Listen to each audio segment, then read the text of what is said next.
welcome to Good to Know, a podcast featuring the good things happening in Shreveport Bossier. I'm especially happy today because my partner, Jeff Bimefort, isn't here, so no one's going to make fun of me or give me any hard time. But I'm really excited about the guest today, because today we're going to be talking mostly about business and growing business in Shreveport Bossier. I've got the guru of business, Mr. David Smith is here with me. He is from the BRF and particularly the EAP, which is the Entrepreneurial Accelerator Program. So if you've ever thought of a business idea that you want to grow, or maybe you have a business and you're trying to figure out how do we get more efficient, how do we grow sales, they have the information for you. So you're in the right place with David Smith, the Executive Director. Thank you. It's been 10 years. We've had an accelerator here in Shreveport for 10 years. I guess we'll be celebrating our 10th anniversary in October. Well, congratulations. Thank you. That's a long time for anybody to do anything. It has been an incredible journey. Yeah. And you talk about good things happening in Shreveport. What I would tell you is that in the 10 years we've been operating the accelerator at the BRF, we've had over 1,700 citizens from Northwest Louisiana come in and talk to us about their idea. Mm-hmm. And what I tell people is it's everything from A to Z. You know, you hear about the aquarium downtown, the Shreveport Aquarium. Guys from California came in, wanted to open a middle market aquarium, all the way to a petting zoo, Jubilee Petting Zoo up in Blanchard. A to Z. We've seen it all. So yeah, you talk about all different kind of businesses. I know you're mainly supporting small business. That's correct. So what are the qualifications or what are the criteria for someone to come to you and talk about business? Well, we'll listen to any idea that somebody has, any product, any service that they want to do, and our criteria are you got to be in Northwest Louisiana. Yeah. We do best if you're a high growth company with technology and intellectual property, and you're going to stay here. That's what we use to kind of qualify individuals. If we're not a good fit for you, like food, somebody wants to open a restaurant. We're not that good in restaurants, but we know the Southern University Kitchen Incubator, the Milam Street Incubator. Our goal is to get you connected with the right organization in North Louisiana that can help you launch. But you do help food organizations. We do. Louder Bakery, who Absolutely. I love, they came to you for some help at one point. They did. Louder Bakery, you know, Sarah and Preston were baking king cakes out of their homes. Yeah. And they had the epitome of starting a small business. That's right. I mean, they were right there. Yeah. And they were passionate about baking. But what we did was we took what they were doing and we turned it into manufacturing, where it was a good fit for us. And the way we do it is we have 5 financial analysts in EAP, in the accelerator, and we worked with them to come up with a great pro forma all the way down to how many kilowatts of energy does it take to bake one king cake, how much flour, how much sugar, and how much labor and time. And we went to them and said, hey, look, here's how this works, and this is how many king cakes you got to sell. And they embraced it, and they said, okay, we're ready to quit our day jobs. They both had day jobs. Wow. And they said, we want to do this. Now look, you have Louder Bakery, you have a commercial manufacturing facility for bread, and you got Doc's Restaurant right there. Great sandwiches right there. Absolutely. And you smell the bakery next door. You can't help but go next door. You cannot. You're going to. Was that your idea? No, that was not. That was actually Sarah's idea. Okay. Well, and that's the neat thing about EAP. So they originally went into just the bakery, but you know, as business evolves and things change, they said, wow, there's incredible demand for a artisan bread sandwich shop.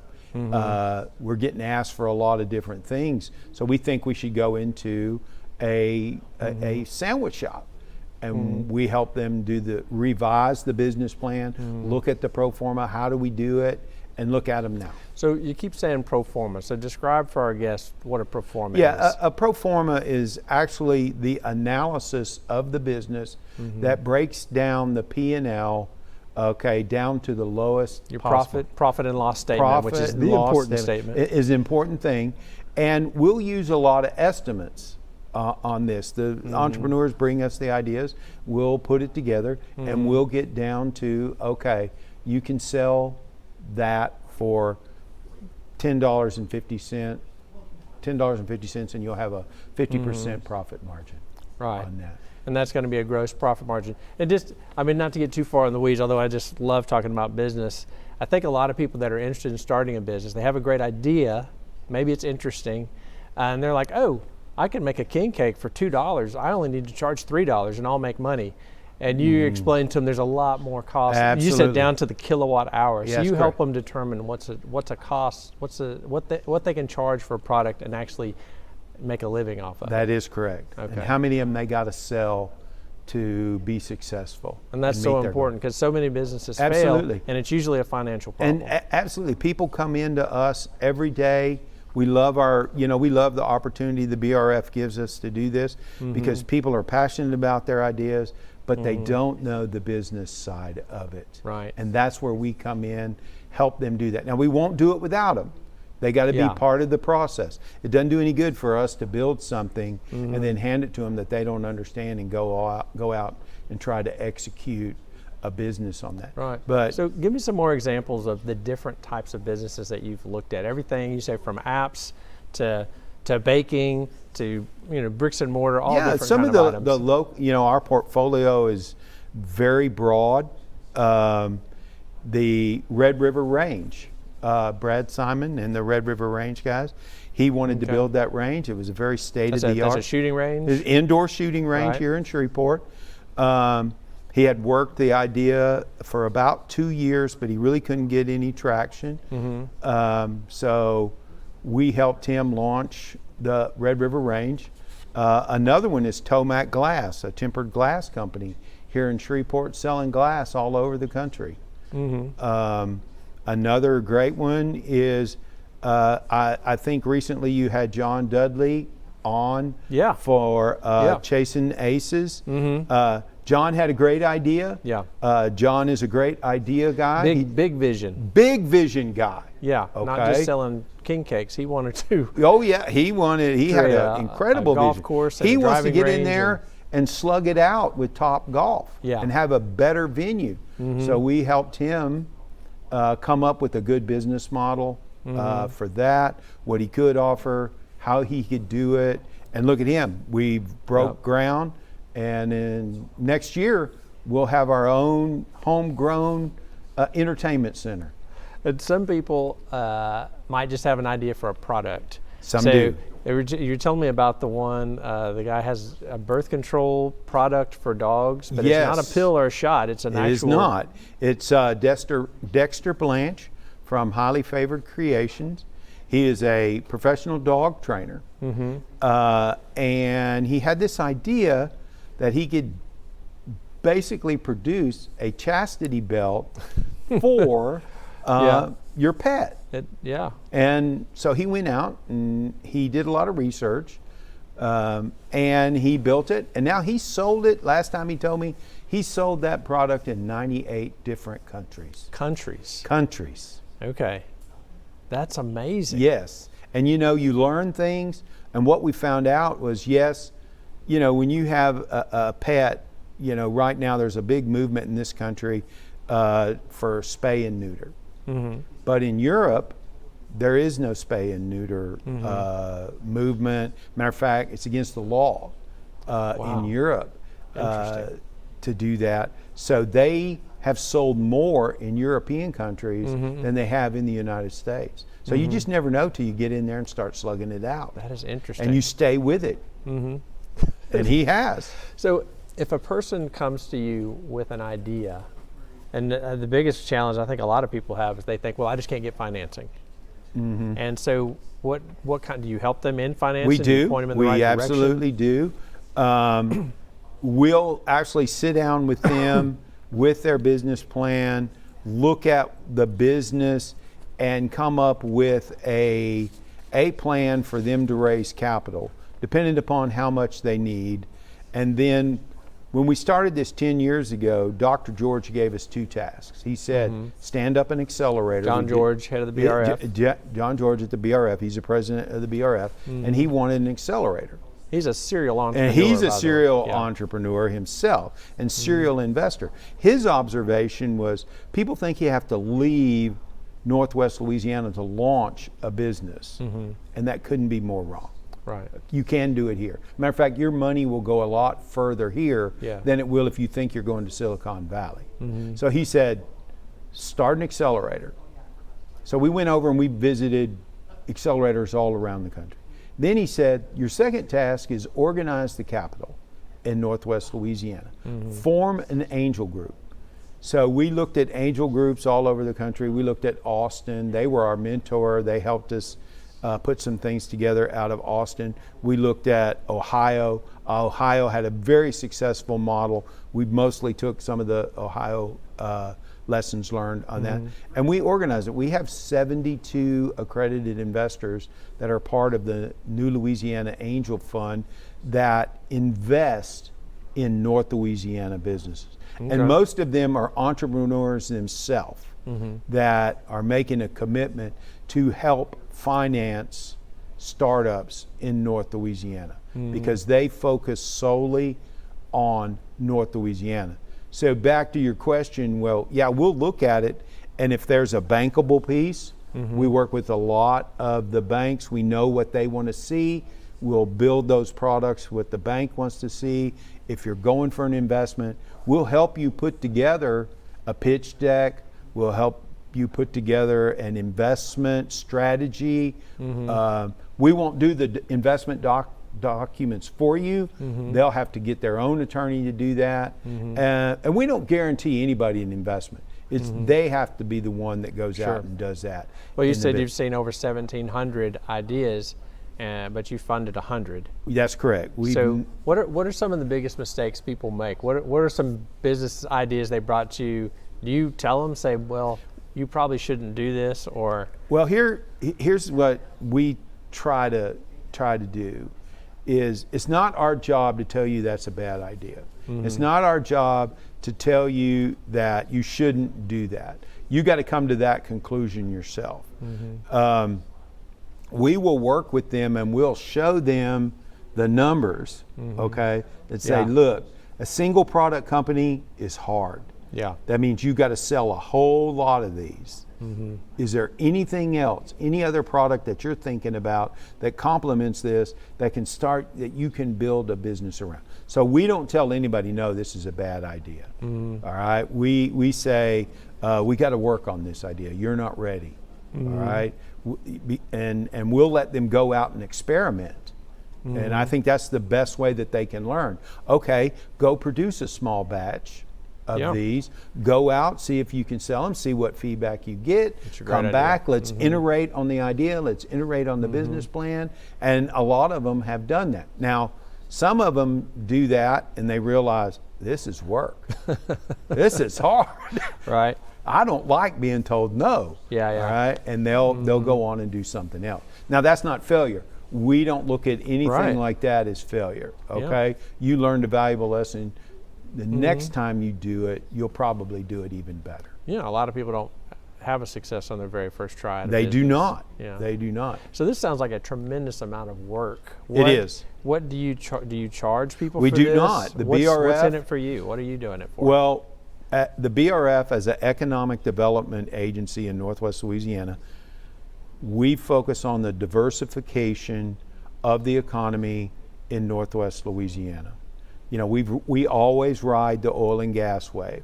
The reason they formed the BRF is to help build other businesses in the community to diversify, help us ride those waves, because we're always going to be dependent upon oil and gas. We know that.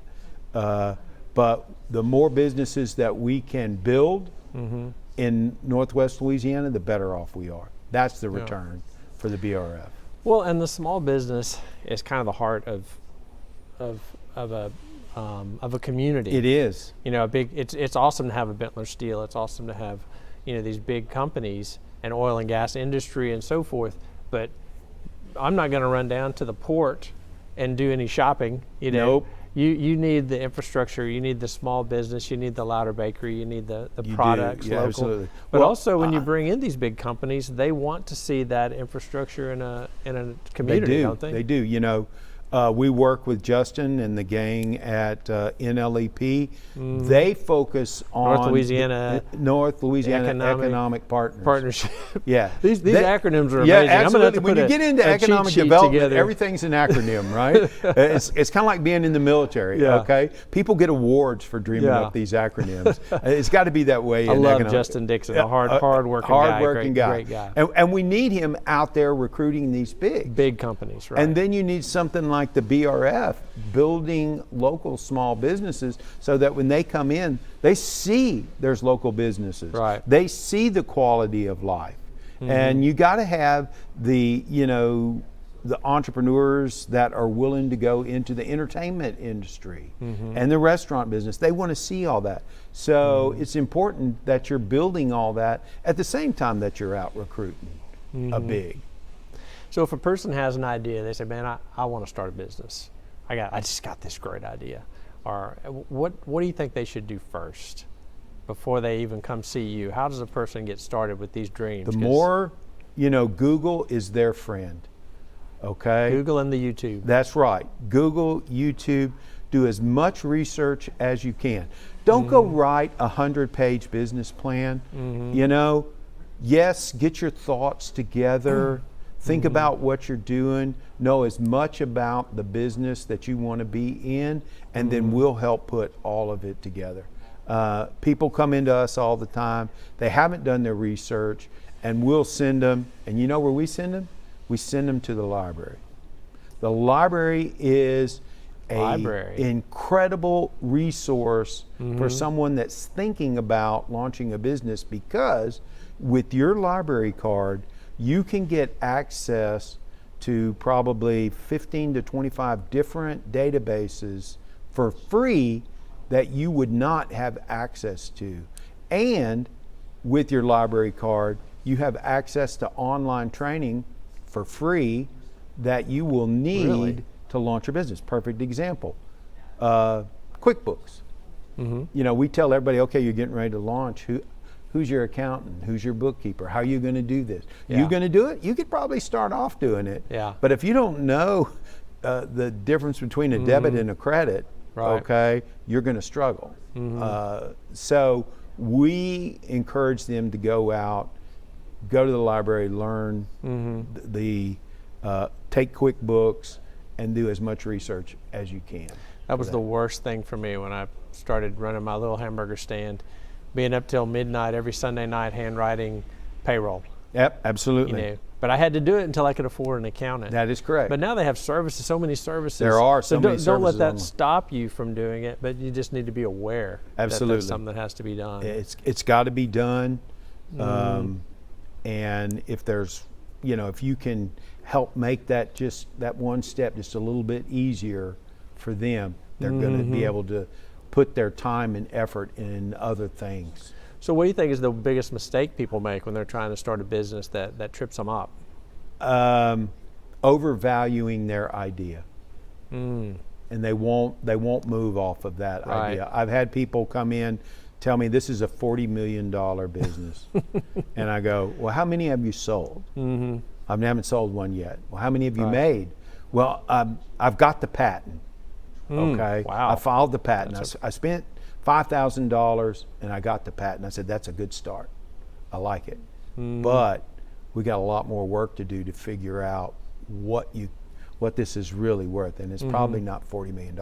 Some people take that, you know, and you sit there and talk to them about the factors associated with valuing a company or an idea, and they go, I did not know that. And they're very receptive. Others are 40 million or I'm out. Right, you got to start somewhere. You got to start somewhere. Yeah. Okay. So now if a person thinks they have a totally original idea, and then they start looking on Google and they find out that type of business already exists, should they give up on it at that point? Absolutely, you should not. What we tell them is, okay, competition is good. Mm-hmm. That should not be the reason you don't enter into this venture. But now we need to focus on what differentiates you from this individual over here in this company. Okay, because that's what people are going to look for. And it may not be price. Okay, dropping your price may not be the right way to go. But the way you have done it, there may be some things that we can do. But there's also proof of concept. There is. If somebody else is doing it, that's great. That means people actually like that service. That's right. There is a demand signal there. So, I was in the Sonic business, hamburgers. Started in 1953, but the McDonald's brothers started in 55. So if they would have known there was already a Sonic and they would have said, we can't do hamburgers because somebody's already done it. That is correct. They would have never had a business. So that's really proof of concept. Just what do you like to say? What do you do to differentiate? What do you do to make yourself better, your business better? And marketing usually is a big thing. Absolutely, marketing is a big thing. What do you teach people about marketing? Well, so do you help them with that? We do, and we'll refer them out to a professional marketer when it's right. What we try to impress upon them is you will not be 100% successful just because of social media. Right. Okay. The biggest challenge we face today is everybody thinks that if I have a Facebook marketplace and I have a Instagram and a YouTube channel, that I'm going to have all the following and everybody's going to buy from me. Yeah. Okay? Once they see this amazing thing. Once they see this, they're going to buy. Crazy, yeah. And I'm like, no, that always doesn't work. There's got to be more to it than that. So the biggest mistake they make is thinking, hey, I'm going to do this on social media. Right. And that's going to get me over the top. So what services do you provide inside your organization? Do they come and they sit down with you and Absolutely. you show them hand how to do it? We do. We have a set of blue couches. That's what we call them. And I'll bring you over to EAP and, awesome. and let you see the blue couches. We sit them on the blue couch and we have a list of things that we like to go through and talk about, and then we have a list of products and services that we can help them do. And it's everything from build a pro forma based upon their estimates and their research, to build a pitch deck, draft a business plan, draft a marketing plan. Something we spend a lot of time on is corporate organizational structure. Have you thought this through from a tax standpoint? Right. Everybody, generally walks in, so I want to be an LLC. But I really fit an S Corp structure on this. And we like it when they've done that much research and they understand it, because it's, if we can launch as a C Corp or an S Corp and we don't have to transition later on, it's very expensive to do when you do that, especially when you start raising capital. Right, and explaining to people all of those different reasons that you do incorporate or you form a structure like that. I don't want to make it sound so hard that people give up on a business, but what an amazing resource to be able to come and you guys tell people that. Well, that was our goal when we launched the accelerator. Be there for people. If we can provide the smallest bit of service to them that helps them make an informed decision, and they go launch their business in Shreveport and they're generating jobs, then we're successful. That's awesome. That's what we do. Well, owning a business, running a business is one of the most exciting things. It's one of the most fun things, but it's also one of the hardest, most challenging things. And a lot of it is these details that people don't think about going in. So what a great opportunity you guys have. So how does someone get in touch with y'all if they want to come and learn about it? We've got just go to eapla.com. There's a popped in set up right there. You can just apply right there. And there's also a phone number on our website right there. And since we've been doing this, I always have at least one, sometimes 2 to 3 interns, and my interns, their job is if you contact us via social media, web page, or you call, they got 72 hours to get a hold of you. Oh, wow. Okay, I like it. Because I want to be able to service Sure. the entrepreneurs. And that's one of the easier acronyms, EAP. So if someone looks up EAP, That's right. They should be able to find you pretty quick. Yep. So what have I forgotten to ask? Jeff always says I got 2 minutes. The good thing about a business is being part of a team, and this little podcast, I'm usually part of a team. I got Jeff Bimefor here. I understand. And he remembers to ask a lot of questions that I wish he was here to help me with. But what have I forgotten to ask you today that you're like, boy, they should have asked me this? I would tell you that entrepreneurship in a community is a team sport. And if the community pulls together and embraces their small businesses and their startups, they're a stronger community. Okay? Absolutely. And they have real impact, and that's what we're trying to do, is have impact in Shreveport. Part of the first steps toward building a team right. is coming out to you guys. That's right. And I would also add, don't be afraid someone's going to steal your idea. No, absolutely. If somebody wants to steal it, that's good. That means it might be a good That means idea. there's some value there. That's but what you need. As hard as you've worked to do it, I imagine somebody else isn't going to just grab that idea and run. I haven't seen a case in the 10 years where somebody just jumps up and tries to steal it's somebody. good to start throwing it out there and see what people think about absolutely. You got to experiment with your idea. Man, David, thank you so much for coming by. Thank you. I've Ton enjoyed of information. This. I enjoyed it. So I got to wrap this thing up. Usually Jeff Bimefor he's the professional. He's actually a news anchor person, and I'm just a you're doing retired really hamburger good. flipper. I like it. Come on. You're an entrepreneur yourself. I know your story. Appreciate the encouragement. But thanks for joining us on Good to Know. This episodes go up every other Wednesday. Look for us everywhere you look for your podcast, and check out our YouTube channel and see Dave is a good-looking guy right here. Thanks for joining us, and we'll see you on the next episode.